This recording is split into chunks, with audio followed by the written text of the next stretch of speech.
LNJP में घायलों से मुलाकात की है प्रधानमंत्री नरेंद्र मोदी ने। ये वही अस्पताल है जब दिल्ली में लाल किले के पास जब ब्लास्ट हुआ तो लोगों को वहां भर्ती कराया गया था। खासकर ये देश पर हमला है और कहीं ना कहीं जो इसके पीछे जो भी संगठन काम कर रहा है उस पर कैसे अंकुश लगाना है, ये पहली प्राथमिकता है। तो फिलहाल जितनी भी आप तस्वीरें देख रहे हैं जिसमें जो घायल लोग हैं उनसे मुलाकात करते हुए और उन पीड़ित परिवारों को संबल देते हुए सबसे अहम जानकारी इस बात को लेकर है कि प्रधानमंत्री भूटान से लौटते हैं, संदेश भूटान से देते हैं और इस वक्त जो प्रधानमंत्री हैं वो एलएनजेपी अस्पताल पहुंचते हैं, उन घायलों से मुलाकात करते हैं, उनके परिजनों से बात करते हैं और उसके बाद ही वहां से निकलते हैं। आप समझिए कि ये जो भावनात्मक लगाव है खासकर भारत पर हमले की तरह इसको देखा जा रहा है। इससे पहले भी प्रधानमंत्री ऑपरेशन सिंदूर के दौरान कह चुके हैं कि इसके बाद कोई भी आतंक जो ऐसी भी गतिविधि जिसमें आतंक का विस्तरण हो उसे एक हमला माना जाएगा। तो आप मान सकते हैं कि आज इस तरह से उपेंद्र द्विवेदी ने जिस तरह का संदेश दिया, गृह मंत्री कल बोल चुके हैं, आज प्रधानमंत्री, तो कुल मिलाकर अगर कहें तो एक बड़ी जो तैयारी है वो तो की ही जा रही है।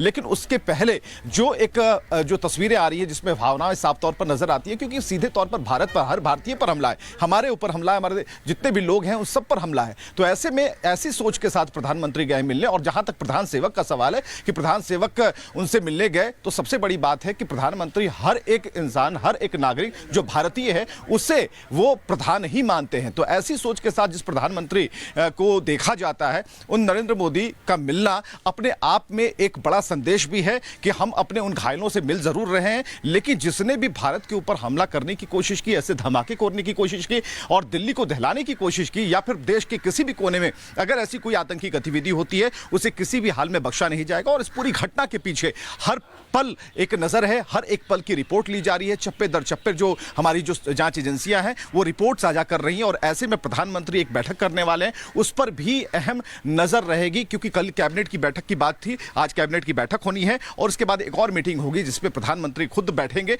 और ऐसे में अब तक की जो फाइंडिंग्स है उसके बारे में पता लगाया जाएगा। फिलहाल ये जो तस्वीरें हैं हम इनको इसलिए दिखा रहे हैं कि आप देखिए कि प्रधानमंत्री सीधे भूटान से आए और उन्होंने उन लोगों से मुलाकात की जो लोग घायल हैं, जो लोग पीड़ित हैं, उनके परिजनों से मुलाकात की और ये जानने की कोशिश की कि यह धमाका कैसे हुआ, उस वक्त क्या स्थिति थी। और इस वक्त जो अहम जानकारी है वो हम आपको बता रहे हैं। तस्वीरें बताती हैं कि जैसे प्रधानमंत्री नरेंद्र मोदी अपने संबोधन और भाषणों में कहते आए हैं कि वो 140 करोड़ भारतीयों का ध्यान रखेंगे, ये उसी जिम्मेदारी को बताती हुई तस्वीर है। जतिन भी हमारे साथ जुड़ गए हैं, सीधा उनके पास आपको लिए चलते हैं। जतिन, प्रधानमंत्री नरेंद्र मोदी एक तो भूटान से संदेश देते हैं, वो साफ करते हैं कि जो भी इस साजिश के पीछे है उसे बख्शा नहीं जाएगा। जैसे ही दिल्ली आते हैं वो एलएनजेपी अस्पताल जाते हैं और घायलों से मुलाकात करते हैं। उस पीएम की जो आत्मीयता है, जो जिम्मेदारी है, वो इन तस्वीरों से साफ झलक रही है। बिल्कुल, देखिए प्रधानमंत्री नरेंद्र मोदी वापस आए, सीधा एलएनजेपी अस्पताल पहुंचे, जो विक्टिम्स फैमिली है उनसे उन्होंने मुलाकात की, जो घायल है उनसे मुलाकात की। अब सबकी नजरें पीएम हाउस में होने वाली उस सीसी की बैठक पर है जिसको लेकर अब आगे क्या कुछ भारत करने वाला है, इस पूरे हमले को लेकर उस पर निगाहें रहने वाली है। और यही कारण है कि प्रधानमंत्री नरेंद्र मोदी दोपहर को आए, लेकिन सुबह से लाल किले के बाहर स्पॉट पर जो हलचल है वो बहुत तेज है। सबसे पहले सुबह 7 बजे एनआईए ऑफिशियल्स यहां पर पहुंच जाते हैं और तकरीबन 3 घंटे रहने के बाद जब वो यहां से निकले तो एक पूरी फाइल उनके हाथ में हम लोगों ने देखी। अभी तक की इन्वेस्टिगेशन के बारे में एनआईए संभवतः जब सीसी की बैठक होगी तो उसके ऊपर भी चर्चा की जाएगी। दूसरा सबसे बड़ा डेवलपमेंट आज जो लाल किले के बाहर ये भी हुआ कि जम्मू कश्मीर पुलिस की सीआईडी यूनिट की तमाम सीनियर ऑफिसर्स यहां पर पहुंचे। कोऑर्डिनेशन किस तरीके से स्टेट लेवल पुलिस और सेंट्रल एजेंसीज के बीच में किया जा रहा है, ये सबसे बड़ी मिसाल इस केस को लेकर ये भी है कि सब आपस में मिलकर काम कर रहे हैं। जम्मू कश्मीर में जो भी रेड्स की जा रही है उसमें जो भी लीड्स मिल रही हैं उन सभी को दिल्ली पुलिस की special cell, UP ATS, Haryana crime branch सबके साथ शेयर किया जा रहा है। और यही कारण है कि जो लीड जम्मू कश्मीर से एक मौलवी को लेकर मिलती है और उसी तर्ज पर फरीदाबाद से एक दूसरे मौलवी को डिटेन किया जाता है और बाकायदा ना सिर्फ हिरासत में लिया गया, उसको जम्मू कश्मीर ले जाया गया जहां पर इन्वेस्टिगेशन की जा रही है। ये वो मौलवी था जिसने मुजम्मिल को घर किराए पर दिया और उस घर से 2563 किलो विस्फोटक मिला।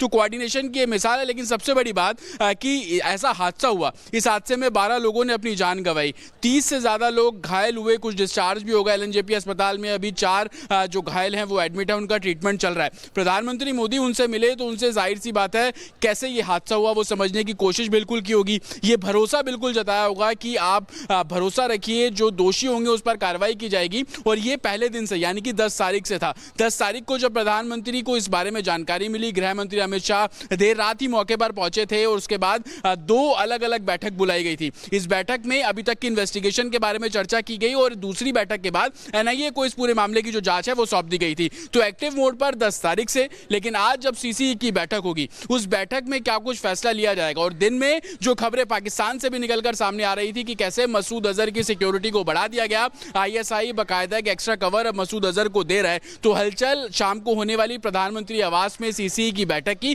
पाकिस्तान के अंदर साफ तौर पर देखने को मिल रही थी कि जहां पर आतंकियों को कवर करने का, उनको सुरक्षित करने का, उनको शेल्टर देने का जो काम हमेशा से पाकिस्तान और आईएसआई करता आ रहा है, उसकी तस्वीरें भी और उसकी न्यूज भी लगातार सामने आ रही हैं। तो ये बात बिल्कुल क्लियर है, पाकिस्तान ये जानता है कि जवाब भारत देगा, लेकिन किस फॉर्म में देगा, किस तरीके से इस बारी जवाब दिया जाएगा, वो आज शाम को होने वाली सीसीई की बैठक में इसको लेकर चर्चा की जाएगी। लेकिन सबसे बड़ी बात अभी आप देखेंगे कि पूरा क्राइम जो स्पॉट है उसको इंटैक्ट कर दिया गया है। तमाम जो सीनियर ऑफिसर, चाहे वो दिल्ली पुलिस की क्राइम ब्रांच के हो, एनआईए के हो, सब लोग यहाँ पर हैं। आप हमारे साथ बने रहिए। इस बीच एक प्रधानमंत्री नरेंद्र मोदी से जुड़ी अपडेट है। जो तस्वीर हम आपको दिखा रहे हैं कि मुलाकात के बाद जब घायलों से मुलाकात कर ली प्रधानमंत्री नरेंद्र मोदी ने, उसके बाद एक्स पर पोस्ट किया और कहा है कि साजिशकर्ताओं को छोड़ेंगे नहीं।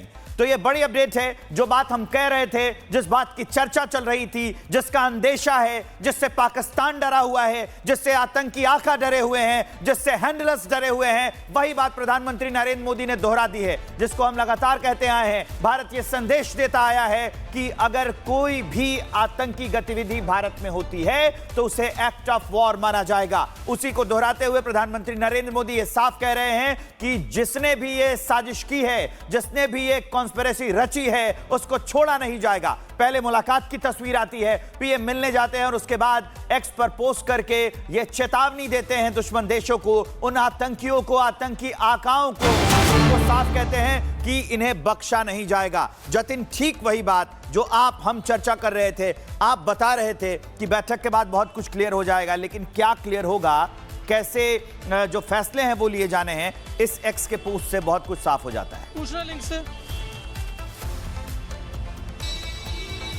अमूमन ऐसे मामलों में प्रधानमंत्री मोदी का रवैया क्या रहा है वो इससे पहले हर कोई जानता हुआ नजर आया। ऑपरेशन सिंदूर हुआ, किसी को भनक नहीं लगी। प्रधानमंत्री मोदी की एक कार्यशैली है, वो करते हैं और उसके बाद बताते हैं कि हमने ये सब चीजें किया। और ना सिर्फ बताते हैं बल्कि सबूतों के आधार पर। सबने देखा कि जैश का जो हेडक्वार्टर था वो मुरीदके में, उसका क्या कुछ हाल हुआ। जो 10 पॉइंट पाकिस्तान के अंदर थे उसका हमने आतंकी ठिकानों का क्या कुछ हाल किया। लेकिन आज जब सीसीई की बैठक होगी तो संभवतः किस तरीके से इस टेरर एक्ट को जवाब दिया जाए वो अपने आप में बहुत महत्वपूर्ण रहने वाला है। इसको टेरर एक्ट हम इसलिए भी कह रहे हैं क्योंकि जो पहली एफआईआर इस पूरे मामले में दर्ज की गई वो यूएपीए के तहत दर्ज की गई, जो अपने आप में बयां करता है कि इन्वेस्टिगेशन और अभी तक जो चीजें निकल कर आ रही हैं वो टेरर एंगल की ओर ध्यान जा रहा है। दूसरा सबसे बड़ा डेवलपमेंट इस टेरर एंगल, हम इसको इसलिए भी कह रहे हैं क्योंकि एनआईए जो कि टेरर मामलों की ही जांच करती है, उसको इस पूरे मामले की इन्वेस्टिगेशन सौंप देना अपने आप में बता रहा है कि ये टेरर एंगल ही है, टेरर मॉड्यूल ही है। और जिस तरीके से फरीदाबाद में दिल्ली से महज 50 किलोमीटर दूर 2900 किलो विस्फोटक का मिलना और एकाएक कोई एक शख्स उसको नहीं लेकर आ सकता, इसके पीछे और कौन कौन लोग हैं उसको लेकर वेस्टर्न यूपी के अलग अलग जिलों में रेड्स होना, जो कि हापुड़, सहारनपुर, मुजफ्फरनगर, शामली, लखीमपुर खीरी, ये तमाम ऐसे इलाके हैं जहां से लोगों को गिरफ्तार भी किया गया, ना कि वहां से रेड्स भी की जा रही हैं।